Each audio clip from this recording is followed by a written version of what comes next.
Welcome to achiever academy. एक बार फिर से अचीवर अकेडमी पे आप सभी का स्वागत है। जैसा कि आप जानते हैं, हमारे चैनल पे चल रही है UP TET previous year question series. उसी सीरीज़ को ध्यान में रखते हुए आज हम लेकर के आए हैं आपके लिए एसएसटी के प्रीवियस ईयर क्वेश्चंस को। इस वीडियो को पूरा देखिएगा क्योंकि इसमें हमने बहुत ही इंपॉर्टेंट प्रीवियस ईयर क्वेश्चन जो आपके एग्जाम में मोस्टली रिपीट होंगे। यूपी टेट में जो है, अगर आपने PYQ कर लिया तो आपका एग्जाम निकलने के चांसेस बहुत ज़्यादा हैं। तो PYQ ही समझिए रिपीट होते हैं। तो वीडियो को पूरा देखिएगा जिससे आपके जो है एग्जाम में इसका फ़ायदा आपको मिले। तो चलिए, पहला क्वेश्चन है हमारा। हाँ, 19वीं शताब्दी के प्रमुख समाज सुधारक कौन थे? तो यहाँ पर हमारा हो जाएगा राजा राम मोहन राय थे, ना ही स्वामी विवेकानंद, ना ही दयानंद सरस्वती, या ही रामकृष्ण परमहंस। अगला हमारा है, गुलामगिरी पुस्तक के लेखक कौन है? गुलामगिरी पुस्तक के लेखक कौन है? डॉक्टर BR अम्बेडकर हैं, महात्मा गांधी हैं, या फिर ज्योतिबा फूले हैं, या फिर सावित्रीबाई फूले हैं। ये क्वेश्चन जो है मोस्ट इंपॉर्टेंट है आपके एग्जाम के लिए। तो यहाँ पर सही आंसर हो जाएगा ज्योतिबा फूले। अगले क्वेश्चन की ओर चलते हैं, जो कि है आर्य समाज की स्थापना किसने की थी? आर्य समाज की स्थापना किसने की थी? राजा राम मोहन रॉय ने, स्वामी दयानंद सरस्वती ने, एनी बेसेंट ने, या फिर आत्माराम पंडुरंगन ने। तो यहाँ पर सही आंसर हो जाएगा हमारा ऑप्शन नंबर बी, यानी कि स्वामी दयानंद सरस्वती। अगला हमारा है प्रश्न नंबर 4। यहाँ पर कहा गया, वेदों की ओर लौटो का नारा किसने दिया था? पहला ऑप्शन है हमारा स्वामी विवेकानंद, दूसरा है दयानंद सरस्वती, बाल गंगाधर तिलक, या फिर गुरु नानक देव। तो आपको बताना है इसमें कौन सा सही हो जाएगा। यहाँ पर हो जाएगा option number B, Swami Dayanand Saraswati. अगला हमारा है प्रश्न नंबर 5। बनारस हिंदू विश्वविद्यालय BHU के संस्थापक कौन थे? मोस्ट इंपॉर्टेंट क्वेश्चन है, एग्जाम में आने के चांसेस बहुत ज़्यादा हैं। ठीक है, यहाँ पर है जवाहरलाल नेहरू, महात्मा गांधी, मदन मोहन मालवीय, या फिर सरोजिनी नायडू। तो आपको बताना है यहाँ पर सही आंसर कौन सा होगा। सही आंसर हो जाएगा हमारा ऑप्शन नंबर सी, यानी कि मदन मोहन मालवीय। अगला क्वेश्चन है हमारा, अलीगढ़ आंदोलन किसने शुरू किया था? अलीगढ़ आंदोलन किसने शुरू किया था? मोहम्मद अली जिन्ना ने, शौकत अली ने, सैयद अहमद खान ने, या फिर अबुल कलाम आज़ाद ने। आपको बताना है यहाँ पर सही आंसर कौन सा होगा। तो ऑप्शन नंबर सी, यानी कि सैयद अहमद खान ने। अगला है हमारा, बंगाल का प्रथम गवर्नर जनरल कौन था? रॉबर्ट क्लाइव था, वॉरेन हेस्टिंग था, लॉर्ड डलहौजी था, या फिर लॉर्ड कैनिंग था। तो बंगाल का जो प्रथम गवर्नर जनरल था वो कौन था? ऑप्शन नंबर बी, यानी कि वॉरेन हेस्टिंग था। अगला क्वेश्चन हमारा प्रश्न नंबर 8। स्वतंत्र भारत के प्रथम गवर्नर जनरल कौन थे? सी राजा गोपालाचारी थे, लॉर्ड माउंटबेटन थे, डॉक्टर राजेंद्र प्रसाद थे, या फिर लॉर्ड इरविन थे। आपको बताना है इनमें सही आंसर कौन सा होगा। स्वतंत्र भारत के प्रथम गवर्नर जनरल, काफ़ी इंपॉर्टेंट क्वेश्चन है, कई बार एग्जाम में पूछा गया है। तो आपको बताना है इसका सही आंसर कौन सा हो जाएगा। तो हमारा पहला वाला, यानी कि सी राजा गोपालाचारी। अगला हमारा है प्रश्न नंबर 9। ठगी प्रथा के उन्मूलक से कौन संबंधित है? लॉर्ड कर्जन है, या फिर लॉर्ड रिपन है, या विलियम बेंटिक है, या लॉर्ड लेटन है। तो आपको बताना है यहाँ पर सही आंसर कौन सा होगा। तो लॉर्ड बेटिंग है, विलियम बेंटिक। अगला हमारा प्रश्न नंबर 10। भारतीय रेल का जनक किसे कहा जाता है? डलहौजी को, या फिर कर्जन को, या फिर रिपन को, या कैनिंग को। तो आपको बताना है इसमें से सही आंसर कौन सा होगा। तो यहाँ पर हो जाएगा लॉर्ड डलहौजी। अगला हमारा है प्रश्न नंबर 11। 1857 की क्रांति में बरेली से नेतृत्व किसने किया था? कुंवर सिंह ने, नाना साहेब ने, खान बहादुर खान ने, या फिर बेगम हजरत महल ने। तो बताइए सही आंसर कौन सा हो जाएगा। ऑप्शन नंबर सी, यानी कि खान बहादुर खान ने। अगला क्वेश्चन हमारा, मंगल पांडे का संबंध किस विद्रोह से था? तो 1857 की क्रांति, नील विद्रोह, या फिर किसान आंदोलन, या फिर मुपला विद्रोह। तो यहाँ बताइए सही आंसर कौन सा हो जाएगा। मंगल पांडे तो बहुत आसान क्वेश्चन है, सभी को आता होगा। तो 1857 की क्रांति से संबंध है इनका। अगला है, मनकर्णिका किस मूल का नाम था? सरोजनी नायडू, बेगम हजरत महल, एनी बेसेंट, या फिर रानी लक्ष्मीबाई। तो यहाँ पर सही आंसर हो जाएगा हमारा ऑप्शन नंबर डी, यानी कि रानी लक्ष्मीबाई। अगला है हमारा प्रश्न नंबर 14। रानी लक्ष्मीबाई का देहांत कहाँ हुआ था? झांसी में, ग्वालियर में, या फिर कल्पी में, या फिर कानपुर में। तो बताइए यहाँ पर सही आंसर कौन सा हो जाएगा। तो ग्वालियर में। अब तक आपने वीडियो को लाइक ना किया हो तो लाइक जरूर कर दें, और चैनल को सब्सक्राइब ना किया हो तो वो भी कर दें, जिससे जो है थोड़ा सा मोटिवेशन हम लोग को मिलता रहे। और कमेंट में जरूर कमेंट करें कि अगली वीडियो आपके लिए किस टॉपिक पर लाई जाए, ताकि थोड़ा सा मोटिवेशन बना रहे, और कैसी वीडियो आपको लगी ये भी बता दीजिएगा। नील विद्रोह किस राज्य में हुआ था? पहला ऑप्शन है हमारा बंगाल में, दूसरा है बिहार में, तीसरा है उत्तर प्रदेश में, या फिर उड़ीसा में। तो आपको बताना है यहाँ पर सही आंसर कौन सा होगा। तो ऑप्शन नंबर ए, यानी कि बंगाल।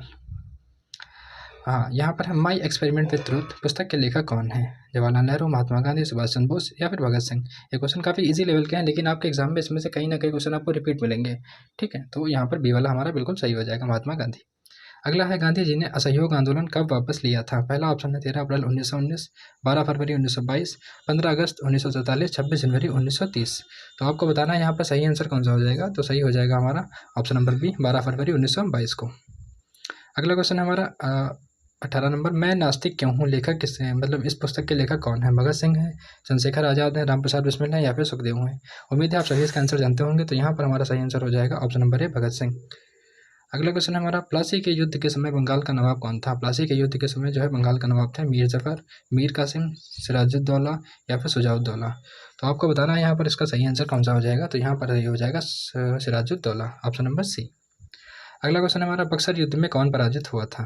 सिराजुद्दौला या फिर शुजाउद्दौला या फिर शाह आलम द्वितीय या फिर मीर कासिम। तो बक्सर का युद्ध जो कि 1764 में हुआ था, इसमें कौन पराजित हुआ था? यहाँ पर जीत की बात नहीं करी, हार की बात की जा रही। तो यहाँ पर हुए थे शुजाउद्दौला, ऑप्शन नंबर बी। अगला हमारा है अगला क्वेश्चन हमारा, मोपला विद्रोह कब हुआ था? 1921 में, 1925 में, 1919 में या फिर 1942 में। तो बताइए यहाँ पर सही आंसर कौन सा हो जाएगा। पहला वाला हमारा सही होगा, 1921 में जो मोपला विद्रोह है जो कि केरल में हुआ था, जो 1921 में हुआ था। अगला हमारा है, उधम सिंह ने किसे मारा था? पहला है जनरल डायर को, या फिर माइकल ओडवायर, या लॉर्ड माउंटबेटन, या वॉरेन हेस्टिंग को। तो सभी जानते होंगे इसका आंसर। तो यहाँ पर हो जाएगा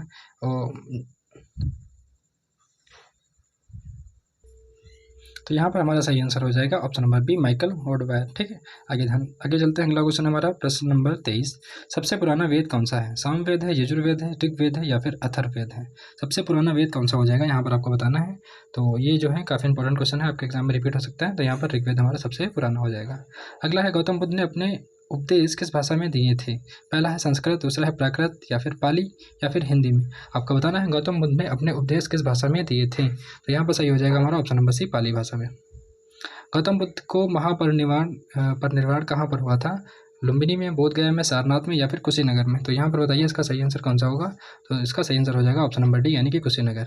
अगर आपने गौतम बुद्ध का कुछ भी ना पढ़ा हो तो हमारे चैनल पर एक वीडियो पड़ी हुई है बुद्धा की, मात्र 10 मिनट की वीडियो है, उसको आप देख लीजिए। यकीन मानिए बुद्धा से आपका कोई भी क्वेश्चन गलत नहीं होगा, उसमें सारी चीज़ें कवर कर दी गई हैं। अगला हमारा है प्रश्न नंबर 26। यहाँ पर कहा गया है, बुद्ध ने सर्वाधिक उपदेश कहाँ दिए हैं? श्रावस्ती में, सारनाथ में, वैशाली में या फिर पाटलिपुत्र में। तो बुद्ध ने सबसे ज़्यादा उपदेश कहाँ दिए हैं? तो बुद्ध ने सबसे ज़्यादा उपदेश दिए हैं श्रावस्ती में। ध्यान रखना इसको, ऑप्शन नंबर ए वाला हमारा बिल्कुल सही हो जाएगा। अगला है 27 नंबर, जो बौद्ध धर्म में तीर्थन क्या है? सत्य है, अहिंसा है, करुणा है, सील है, समाधि है, प्रज्ञा है, या फिर बुद्ध है, धम्म है, संघ है, या विनय है, शुद्ध है, अभिधम्म है। तो आप सभी जानते होंगे इसका आंसर कौन सा हो जाएगा। ऑप्शन नंबर सी, यानी कि बुद्ध है, धम्म है, संघ है। अगला हमारा है प्रश्न नंबर 28, इतिहास के आरंभिक काल को क्या कहा जाता है? पहला है हमारा पुरापाषाण काल, या फिर मध्यपाषाण काल, या फिर नवपाषाण काल, या फिर लौह युग। तो बताइए यहाँ पर सही आंसर कौन सा होगा। तो पहला वाला हमारा सही हो जाएगा, पुरापाषाण काल। अगला है प्रश्न नंबर 29, मोहनजोदड़ो शब्द का क्या अर्थ है? तो जीवितों का शहर, या फिर मृतकों का टीला, या फिर देवताओं का निवास, या फिर विशाल स्नानघर। तो यहाँ पर सही हो जाएगा हमारा प्रश्न नंबर बी, यानी कि मृतकों का टीला। अगला क्वेश्चन है हमारा प्रश्न नंबर 30, मोहनजोदड़ो का सबसे बड़ा भवन कौन सा था? विशाल स्नानघर, अन्नागार, या फिर सभा संभव, या फिर 2 मंजिला मकान। आपको बताना है इसमें सही आंसर कौन सा हो जाएगा। तो ऑप्शन नंबर बी, अन्नागार, यहाँ पर सही हो जाएगा। अगला क्वेश्चन है हमारा प्रश्न नंबर 31, विजयनगर साम्राज्य के अवशेष कहाँ मिलते हैं? तो बीजापुर, गोलकोंडा, हम्पी, या फिर मैसूर। तो विजयनगर साम्राज्य के अवशेष कहाँ मिलते हैं? ये हमारे मिलते हैं हम्पी में। अगला क्वेश्चन है हमारा प्रश्न नंबर 32, यहाँ पर कहा गया है, कालीबंगन किस राज्य में स्थित है? पहला ऑप्शन है हमारा गुजरात में, दूसरा है हरियाणा में, तीसरा है पंजाब में, या फिर चौथा वाला हो जाएगा राजस्थान में। तो कालीबंगन काफ़ी इंपॉर्टेंट क्वेश्चन है, कई बार एग्जाम में पूछा गया है। तो कालीबंगन राजस्थान। ठीक है, अगला क्वेश्चन है हमारा प्रश्न नंबर 33, भारत में उत्तरी मैदान की सबसे लंबी नदी कौन सी है? यमुना नदी है, ब्रह्मपुत्र नदी है, गंगा नदी है, या फिर सिंधु नदी है। उत्तरी मैदान की बात की जा रही, तो यहाँ पर सबसे लंबी नदी कौन सी हो जाएगी? गंगा नदी हो जाएगी। अगला हमारा है प्रश्न नंबर 34, गोदावरी नदी का उद्गम कहाँ से होता है? महाबलेश्वर से होता है, नासिक से होता है, अमरकंटक से होता है, या फिर कुर्ग से होता है। तो गोदावरी नदी का जो है उद्गम है वो कहाँ से होता है? ऑप्शन नंबर बी, यानी कि नासिक से।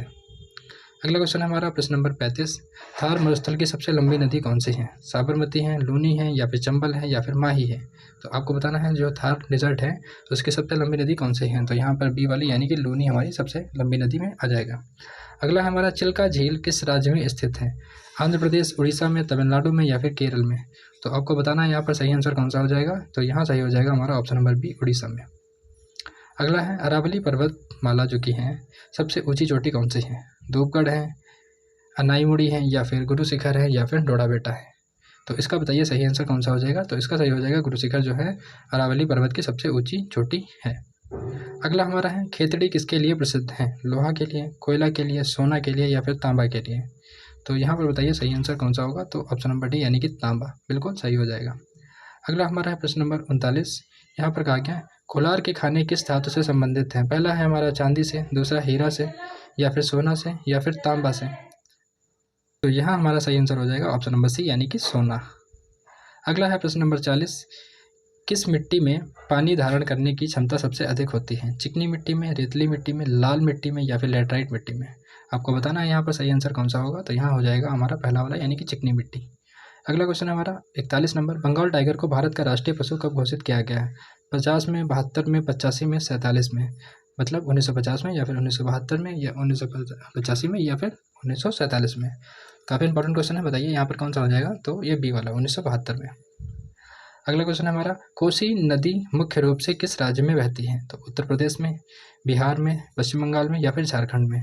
कोसी नदी मुख्य रूप से किस राज्य में बहती है? कोसी नदी को किसी और नाम से भी जाना जाता है, वो भी बताइएगा। और यहाँ पर सही आंसर हो जाएगा हमारा बिहार। इसको दूसरा नाम क्या होता है इसको, तो वो बताइएगा आप लोग कमेंट में। अगला क्वेश्चन है हमारा प्रश्न नंबर 43। कांग्रेस के प्रथम अध्यक्ष कौन थे? बताइए। एओ हम थे, उमेश चंद्र बनर्जी थे, दादा भाई नौरोजी थे, या बद्रुद्दीन तैयब जी थे? तो यहाँ बताइए कौन सा इसका सही हो जाएगा। तो WC बनर्जी यानी कि Umesh Chandra Banerjee, option number B बिल्कुल सही है। अगला हमारा है बुलंद दरवाज़ा कहाँ स्थित है? तो दिल्ली में, आगरा में, फतेहपुर सीकरी में, या फिर लखनऊ में? तो बताइए आपको इसका सही आंसर कौन सा हो जाएगा। बुलंद दरवाज़ा कहाँ पर है? Fatehpur Sikri, option number C. अब देखते हैं प्रश्न नंबर 45। यहाँ पर कहा गया गुरु अर्जुन देव का जन्म स्थान कहाँ था? पहला ऑप्शन है हमारा अमृतसर, दूसरा है आनंदपुर, तीसरा है तरन तारण, और चौथा हो जाएगा हमारा करतरपुर। तो बताइए यहाँ पर सही आंसर कौन सा हो जाएगा। तो हमारा सी वाला बिल्कुल यहाँ पर सही हो जाएगा।